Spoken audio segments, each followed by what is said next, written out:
জীবনে মানুষকে সবথেকে বেশি কষ্ট দেয় কি জানো? পুরনো স্মৃতি। এই পুরনো স্মৃতি মানুষ কখনো ভুলতে পারে না।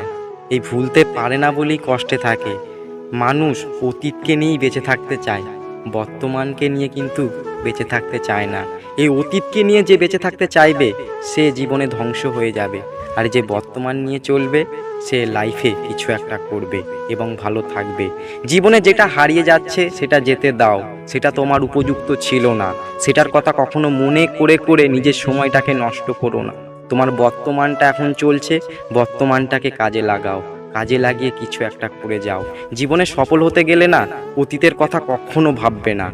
যদি তুমি সফল হতে চাও তাহলে বর্তমানকে নিয়ে চলো, একদিন দেখবে তুমি সাকসেসফুল হবেই। ব্যর্থতা কিন্তু মানুষের থাকবেই, সফলতা একদিন না একদিন আসবেই। তাই ধৈর্য ধরে প্রত্যেকটা মানুষকেই থাকতে হবে।